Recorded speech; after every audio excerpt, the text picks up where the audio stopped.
Jadi di Indonesia ini ada gerakan, saudara, apa mereka bilang? Jangan pakai hadis dhaif. Hadis dhaif itu najis, menjijikkan, kotor, sampah, buang saja, kurang ajar. Awas, hati-hati saudara, ini bukan ahlus sunnah yang ngomong begini. Nggak ada ahlus sunnah, saudara, menganggap hadis dhaif itu dibuang begitu saja, saudara.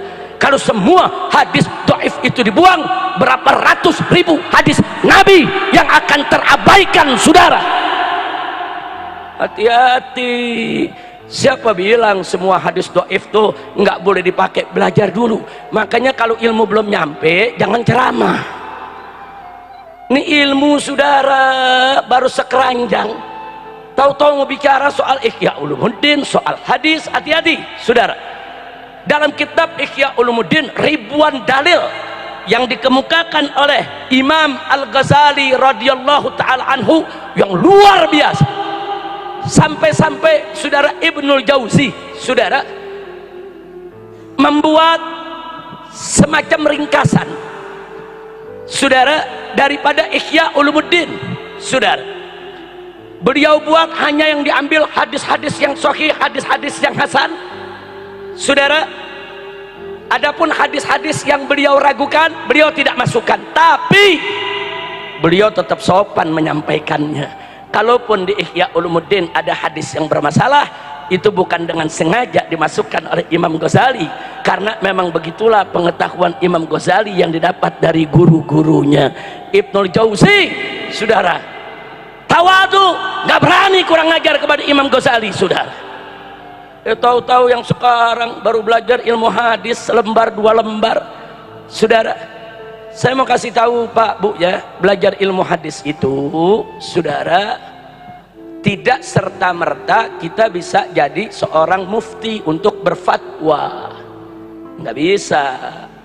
Orang ulama-ulama hadis hanya menentukan ini hadis sahih atau tidak, itu aja. Nah, soal hadis itu bisa dipakai buat dalil atau tidak, itu urusan fuqaha, saudara. Kadang-kadang ada hadis sahih tapi nggak dipakai sama ulama, saudara. Nggak dipakai oleh ulama, mazhab yang manapun nggak pakai, saudara. Seperti apa? Seperti kalau orang nikah, maharnya baca Quran, saudara. Hadisnya sahih, tapi nggak ada mazhab yang pakai, saudara. Nggak ada ulama yang pakai, saudara. Kalau maharnya mushaf Quran boleh, mazhabnya taklimul Quran boleh, ulama mengiyakan itu semua. Tapi kalau maharnya dia cuma baca Al-Ikhlas saja sekali, enggak. Ulama menolak, saudara, padahal hadisnya ada, boleh, nggak dipakai sama ulama. Kenapa? Ada kaidah-kaidah yang mereka letakkan, saudara. Nggak sembarangan untuk memakai satu hadis sahih. Bahkan yang menarik, ada hadis dhaif tapi ulama semua sepakat pakai, ambil, bahkan jadi kaidah. Hadis apa gerangan?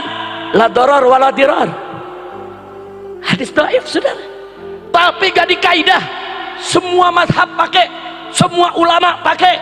Kenapa? Karena walaupun itu hadis dhaif, saudara, tapi isinya benar, sesuai dengan kaidah. Ada aslun, saudara, yang bisa menjamin kebenaran isinya, dipakai. Sanadnya lemah, ya, tapi isinya diambil oleh semua ulama. Nah, ilmu yang begini fuqaha yang ngerti, saudara. Jadi jangan sembarangan merendahkan Imam Ghazali, saudara. Jangan apalagi merendahkan Imam Syafi'i radhiyallahu ta'ala anhu. Satu lagi saya tambahkan, ada orang sekarang mengatakan ini hadis sahih berarti ini madhab Syafi'i, yang itu hadis sahih berarti itu madhab Syafi'i. Setiap yang dinyatakan sahih langsung dimasukkan jadi madhab Syafi'i. Enaknya, saudara. Tunggu dulu, alasan mereka apa? Karena Imam Syafi'i berkata, idza sahhal hadits fahuwa madhhabi. Jika sahih suatu hadis, maka itu adalah madhabku. Jadi gara-gara Imam Syafi'i bicara seperti itu, langsung saja, saudara, orang-orang yang sok pintar hadis mengatakan ini hadis sahih maka ini mazhab Syafi'i. Ada hadis sahih kunut subuh itu tidak ada, maka mazhab Syafi'i nggak perlu pakai kunut subuh, saudara. Apa? Tunggu dulu, ada hadis sahih saudara, bahwa menyentuh istri tidak membatalkan wudhu. Berarti itu hadis mazhab Syafi'i, yang mazhab Syafi'i kalau punya wudhu menyentuh istri tidak batal. Kok enaknya ngerubah-rubah mazhab orang, saudara? Masya Allah. Saya mau tanya nih malam ini, jawab jangan? Jawab jangan? Kapan?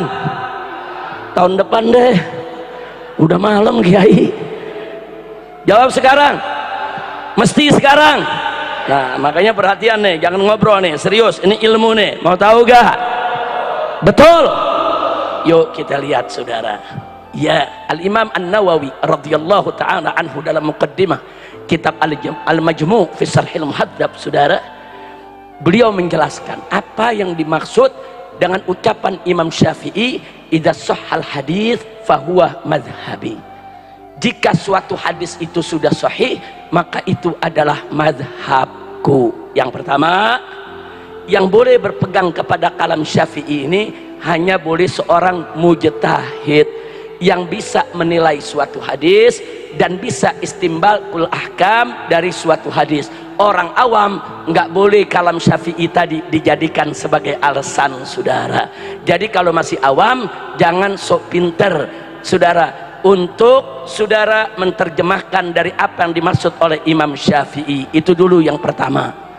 Yang kedua, ini yang penting, Imam Nawawi radhiyallahu ta'ala anhu memberikan kita jalan. Kalau ada satu hadis sahih, jangan dulu diambil buat mazhab Syafi'i, tunggu dulu, periksa dulu itu hadis pernah sampai gak ke Imam Syafi'i. Imam Syafi'i pernah baca gak itu hadis? Kalau Imam Syafi'i pernah sampai baca itu hadis, kenapa Imam Syafi'i nggak pakai? Apa alasan Imam Syafi'i nggak pakai? Ada apa? Apa ada dalil yang lebih kuat atau bagaimana?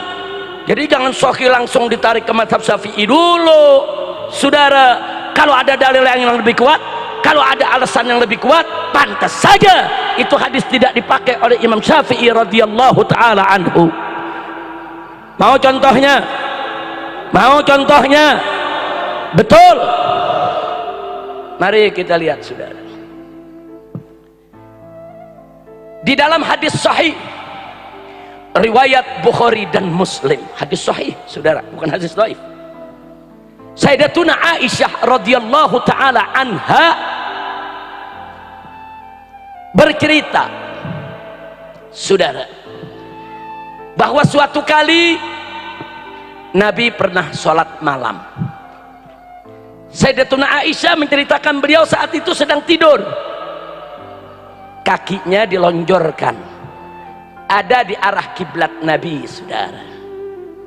Setiap Nabi mau sujud, Nabi colek tuh kaki supaya digeser. Namanya orang tidur, saudara. Nah, kalau dicolek, ditarik oleh Sayyidatuna Aisyah, saudara. Ini hadis riwayat Bukhari Muslim. Hadis sahih, Habib sahih. Siapa yang meragukan, saudara? Nah, di sini, saudara, ada orang seenaknya mengartikan ini hadis sahih. Nabi lagi sholat nyentuh kaki Siti Aisyah, nggak batal wudunya. Kenapa mazhab Syafi'i mengatakan menyentuh istri batal wudu? Ini hadis sahih. Hei umat mazhab Syafi'i, ikuti hadis ini, nggak batal kalau terkena istri kita punya wudu. Tunggu dulu, jangan main putusin itu mazhab Syafi'i. Lanjut, lanjut. Masih ada satu hadis lagi dalam Sahih Muslim, tambahan lagi satu. Siti Aisyah juga yang cerita. Kata Siti Aisyah, suatu malam faqadtu Rasulullah, aku kehilangan Nabi dari atas ranjang, dari atas tempat tidur. Kamar gelap, raba-raba, kok nggak ada Nabi, kemana? Nah, beliau merayap di dalam kamar yang gelap, tahu-tahu beliau sentuh tumit Nabi, saudara. Begitu menyentuh kaki Nabi, sedang apa Nabi? Ternyata Nabi lagi sujud sholat malam, saudara. Habis disentuh, beliau dengar apa yang dibaca Nabi. Nabi lagi sholat, beliau lepaskan. Siti Aisyah kembali melanjutkan tidurnya. Wah, ini dijadiin dalil lagi tuh. Nabi lagi sholat, disentuh kaki sama istrinya, nggak batal wudunya. Kenapa mazhab Syafi'i bisa batal itu wudu? seolah-olah mazhab Syafi'i nggak ngikutin hadis sahih. Betul ya, pandangannya kan begitu saudara. Dia mau tipu umat saudara. Ini hadis sahih, yang ini Bukhari Muslim, yang ini Sahih Muslim. Nabi saudara menyentuh kaki Siti Aisyah lagi sholat, Siti Aisyah menyentuh daripada telapak kaki Nabi lagi sholat, Nabi tetap sholat, tidak membatalkan sholatnya. Berarti menyentuh atau disentuh istri saat kita punya wudhu tidak batal, karena ini hadis sahih. Berarti ini adalah mazhab Syafi'i. Luar biasa ngambil kesimpulannya kayak orang pinter. Jawab jangan, jawab jangan, atau saya kasih PR saja. PR ini kan banyak santri nih. Masya Allah, mau tahu jawabnya? Saudara, Imam Syafi'i tahu itu hadis. Siapa bilang Imam Syafi'i tidak tahu? Imam Syafi'i baca itu hadis sampai kepada beliau, dan ulama-ulama besar dalam mazhab Syafi'i juga tahu itu hadis. Lah kalau tahu kenapa ditolak? Bukan ditolak saudara, ada terminologi, ada sistem sudahlah di dalam istimbatul ahkam. Mari kita lihat, Imam Syafi'i berpegang teguh kepada ayat wudhu saudara. Di dalam ayat wudhu saudara, yang Allah nyatakan ya ayyuhalladzina amanu idza qumtum ilas shalah, dan seterusnya saudara. Nah itu di tengah ayatnya Allah menyebutkan di antara yang membatalkan wudhu itu aula mastumun nisa, kalau engkau itu menyentuh perempuan. Nah, Imam Syafi'i memakai makna hakiki. Lamsun itu makna hakikinya kulit ketemu dengan kulit. Imam Syafi'i nggak pakai makna majazi. Kalau makna majazinya menyentuh itu bisa diartikan jima, hubungan antara suami istri. Itu yang dipakai mazhab Abu Hanifah saudara. Imam Abu Hanifah mengartikannya majazi. Menyentuh di situ hubungan intim. Kalau nyentuh biasa nggak batal, kalau hubungan intim baru batal. Itu menurut Imam Abu Hanifah. Nah dalam mazhab Syafi'i ada kaidah, kalau suatu lafaz masih bisa diartikan secara hakiki, nggak boleh dibawa ke majazi saudara, kecuali kalau makna hakikinya nggak bisa. Yadullah fauqa aidihim, tangan Allah di atas tangan mereka. Yadullah kalau diartikan hakiki, ini tangan saudara. Makanya Wahabi bilang Allah punya tangan, tapi Ahlus Sunnah mengatakan nggak bisa. Kalau dibawa makna hakiki, maka nanti kita melakukan tasbih dan tajsim. Saudara, apa itu tasbih dan tajsim saudara? Tasbih menyerupakan Allah dengan makhluk saudara. Tajsim saudara menggambarkan Allah dalam bentuk. Itu bagi Ahlus Sunnah wal Jamaah haram, nggak boleh. Makanya yaudallah fauqa aidihim, Ahlus Sunnah mengartikan dengan majazi. Kekuasaan Allah ada di atas kekuasaan mereka. Boleh pakai majazi, bahkan wajib kita pakai majazi. Kalau arti hakiki bisa merusak akidah kita. Itulah akidah Ahlus Sunnah wal Jamaah. Begitu juga tadi, kalau nggak bisa pakai hakiki silakan pakai majazi. Nah masih bisa, ini masih bisa. Lamastumun nisa arti hakikinya menyentuh, ya menyentuh kulit ketemu kulit. Ini namanya menurut Imam Syafi'i, ini artinya sorihul Quran. Ayat Qurannya sorih, jelas. Ayat Qurannya jelas, menyentuh perempuan batal wudu, nyentuh jelas. Lalu bagaimana dengan hadis tadi saudara? Dua hadis tadi nggak jelas. Itu hadis sahih, tapi situasinya nggak jelas. Kok nggak jelas? Mas Ri lihat di hadis yang pertama disebutkan Nabi nyolek kaki Siti Aisyah. Nggak diceritain dalam hadis Siti Aisyah pakai selimut apa enggak. Dalam hadis nggak diceritain, nggak ada. Kalau nggak diceritain berarti muhtamal saudara, mungkin pakai selimut, mungkin enggak. Istimbal hukum jangan pakai mungkin, nggak ada kata mungkin. Yang namanya orang tidur kebanyakan pakai apa? Selimut, periksa dulu dong, nggak ada keterangan. Karena tidak ada keterangan, ya itu hadis sahih. Kami percaya itu hadis sahih, tapi isinya nggak jelas. Pakai selimut apa nggak pakai selimut? Sedangkan ayat Al-Qur'annya jelas, saudara. Aulamastumun nisa, kau sentuh perempuan.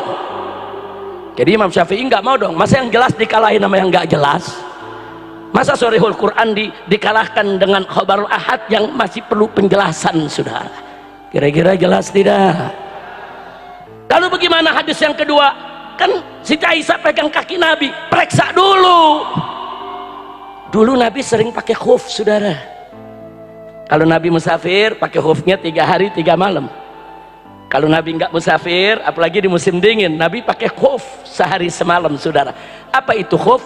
Sepatu kulit yang nggak tembus air, saudara, yang menutup seluruh lapisan jari kita dari ujung jari sampai menutup telapak kaki, saudara. Yang memang khuf itu bisa dipergunakan untuk berpergian, untuk jalan, saudara. Nah, di hadis itu nggak jelas juga ini kejadian musim panas apa musim dingin. Ini kejadiannya Nabi pakai khuf apa nggak pakai khuf. Kalau Nabi pakai khuf disentuh, yang nggak ada masalah, saudara. Kau bilang enggak, Nabi nggak pakai khuf. Dari mana yang bilang nggak pakai khuf? Mana hadisnya? Siapa yang riwayatkan? Nggak ada. Kira-kira jelas gak? Jelas gak? Nah, jadi tahu kan? Jadi bukan Imam Syafi'i nolak hadis sahih, bukan.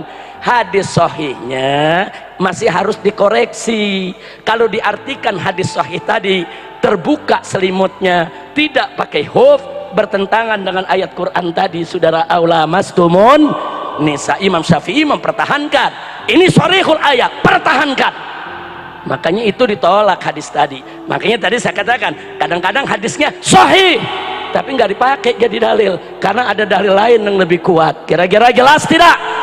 Jelas tidak?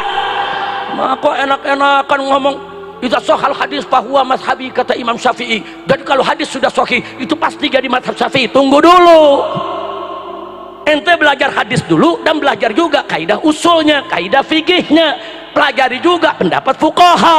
Nggak main enak-enakan semua pendapat yang dianggap hadis sahih semua dijejelin jadi mazhab Syafi'i. Kurang ajar. Kira-kira jelas gak? Paham? Nah, saya pikir cukup saya berikan contoh itu saja, saudara. Kalau saya mau berikan contoh banyak sekali, saudara, hadis-hadis yang sahih tapi nggak dipakai sama ulama, saudara. Ada ulama, saudara, seperti Abu Hanifah, walaupun hadis sahih, kalau perawinya melakukan bertentangan dengan riwayatnya, nggak dipakai sama Abu Hanifah, saudara. Hadisnya nggak dipakai. Seperti apa? Sayyidatuna Aisyah, saudara, meriwayatkan hadis yang bunyinya, saudara, di mana beliau katakan tidak ada nikah, saudara, la nikah bila wali. Tidak ada nikah tanpa wali. Ini mazhab Syafi'i pakai, saudara, nggak sah nikah tanpa wali. Tapi di mazhab Abu Hanifah nggak dipakai. Alasannya apa? Karena mazhab Hanafi punya prinsip kalau perawinya melakukan bertentangan dengan yang diriwayatkan, hadisnya ditolak oleh Abu Hanifah. Dalam soal tadi, Sayyidatuna Aisyah yang meriwayatkan, ternyata Sayyidatuna Aisyah pernah mengawinkan anaknya tanpa kehadiran mengawinkan keponakannya tanpa kehadiran walinya, saudara. Jadi menurut Abu Hanifah, nah ini yang meriwayatkan nggak pakai wali dinikahin, itu keponakannya. Berarti apa? Berarti ini hadis bukan wajib, nggak mutlak. Ini mungkin sunnahnya. Makanya dalam mazhab Abu Hanifah wali itu sunnah, nggak wajib, saudara. Tapi dalam mazhab Syafi'i wali wajib, rukun nikah, nggak boleh kita abaikan. Kira-kira jelas gak? Nah, yang saya mau sampaikan, kalau Abu Hanifah melakukan itu jangan dituduh Abu Hanifah melawan hadis. Bukan, ada kaidah. Kira-kira jelas tidak?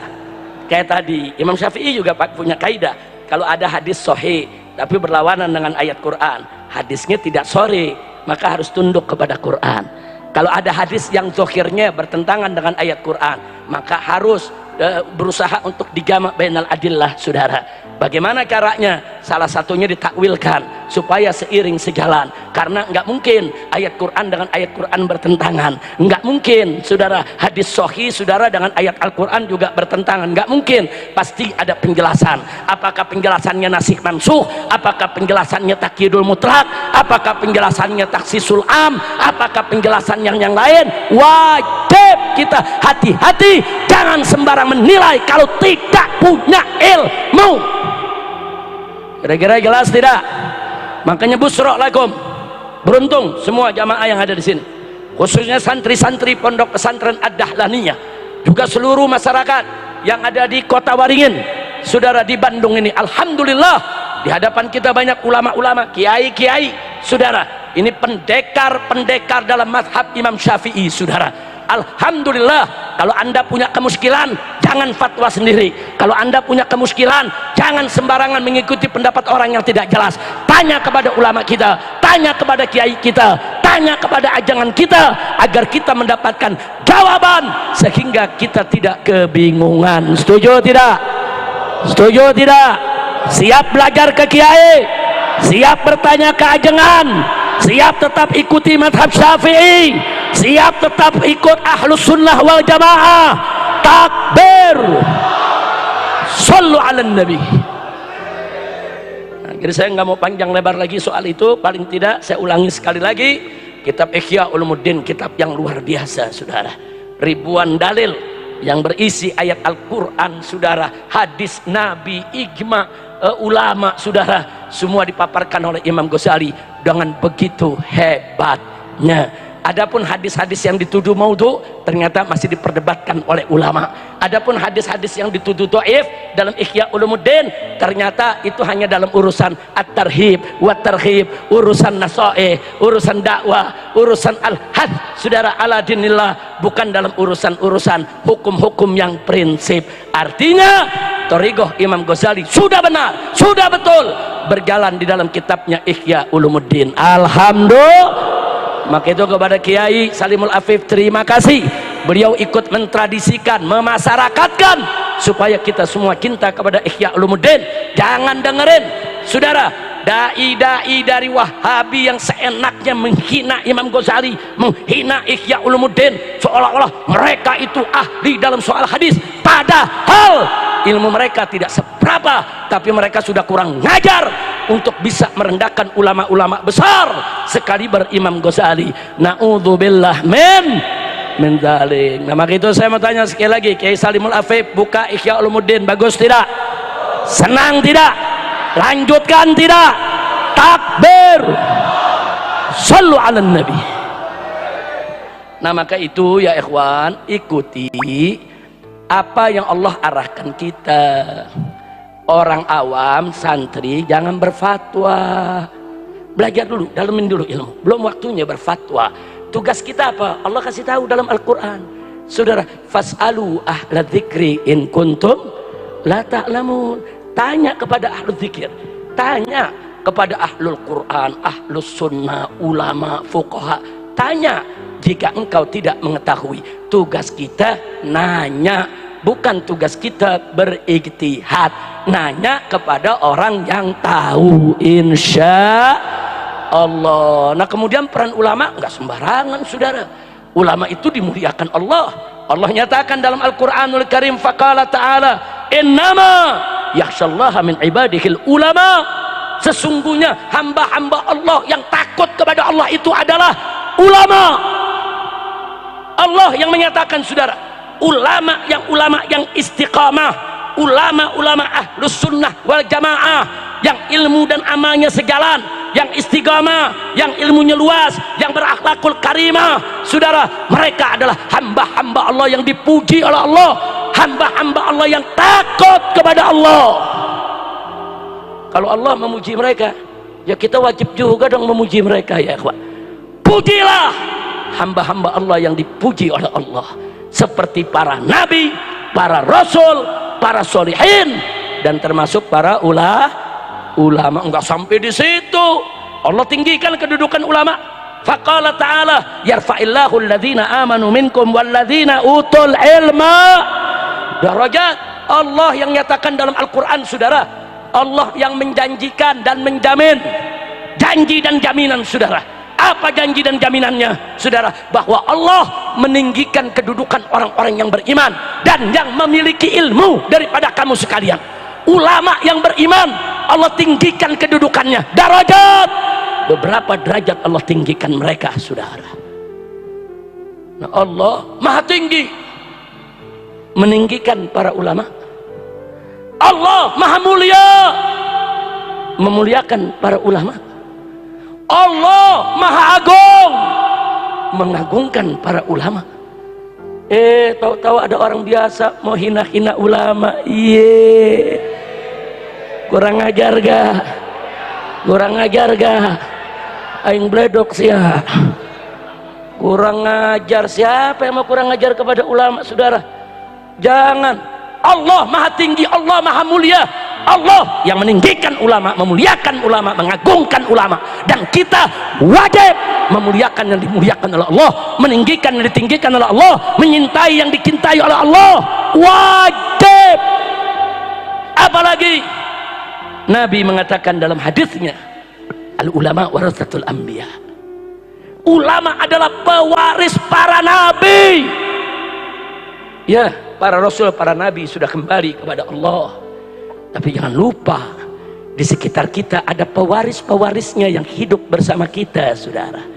Mereka adalah ulama. Jadi peran mereka, fungsi mereka, tugas mereka melanjutkan fungsi, peran, dan tugas yang pernah dilakukan oleh para nabi, saudara. Jadi jangan kurang ajar kepada ulama, jangan kurang ajar kepada kiai, jangan kurang ajar kepada ajengan. Mereka yang istiqamah di jalan Allah, mereka adalah aulia Allah, wali-wali Allah yang disayang oleh Allah. Kalau coba kita kurang ajar kepada mereka, Allah akan hancurkan hidup kita, saudara. Nah gitu, saya mau tanya ini semua, siap ikut ulama? Jawab yang kompak. Siap cinta ulama? Siap ikut ulama? Siap bela ulama? Siap ambil ilmu ulama? Siap belajar kepada ulama? Siap jaga ulama? Takbir. Sallu ala nabi. Nah, jadi itu yang pertama. Satu, Nabi meninggalkan kepada kita pewarisnya. Siapa? Siapa? Siapa yang memuliakan ulama? Siapa yang mengistimewakan ulama? Siapa yang meninggikan ulama? Takbir. Satu, saya ingatkan dulu, jangan kurang ajar kepada ulama, saudara. Sekarang kedua yang Nabi tinggalin, saudara. Nabi katakan dalam hadisnya sebelum beliau wafat, saudara, taraktu fikumut tsaqalain. Aku tinggalkan kepada kamu dua peninggalan yang berat, yang kalau kamu pegang kuat, itu semua kamu selamat. Kamu selamat semua, kamu akan bertemu denganku di telagaku nanti. Apa itu gerangan? Yang pertama, kitab Allah, Al-Quran. Wajib Al-Quran kita jadikan sebagai imam kita, saudara. Nabi mengatakan dalam hadis yang lain, man ja'alal Qur'ana amamah qadahu ilal jannah, wa man ja'alahu wara'a dhahri saqahu ilan nar.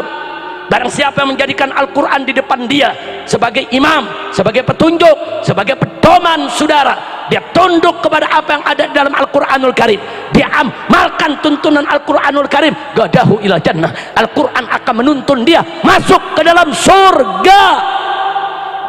Amin ya rabbal. Tapi sebaliknya kata Nabi, wa man ja'alahu wara'a dhahri, barang siapa yang menjadikan Al-Quran di belakang tulang punggungnya, dia amalkan Al-Quran, dia nggak mau jadikan Al-Quran sebagai imam, pedoman, petunjuk, saudara, bahkan dia lawan itu hukum Al-Quran, dia nggak redho dengan ketentuan Al-Quran yang seperti ini, hati-hati, saqahu ilan nar, mereka akan masuk ke dalam neraka. Na'udzubillah min dalik. Makanya Al-Quran jangan dilepas. Dan ingat, manusia yang paling paham isi kandungan Al-Quran adalah Rasulullah Sallallahu Alaihi Wasallam. Makanya Nabi, Allah katakan kepada Nabi, kenapa tuh Al-Quran diturunkan?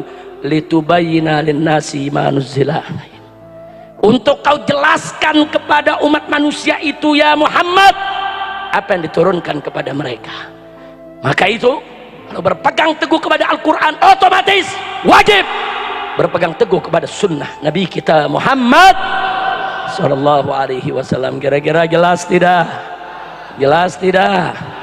Nah yang kedua, saudara, kata Nabi, taraktu fikum tsaqalain, dua peninggalan aku tinggalkan. Kitab Allah yang pertama, nggak bisa dipisah sama sunnah, saudara. Yang kedua adalah, saudara, itrati ahli baiti, keturunanku yang merupakan ahlul baitku. Ini hadis sahih, saudara.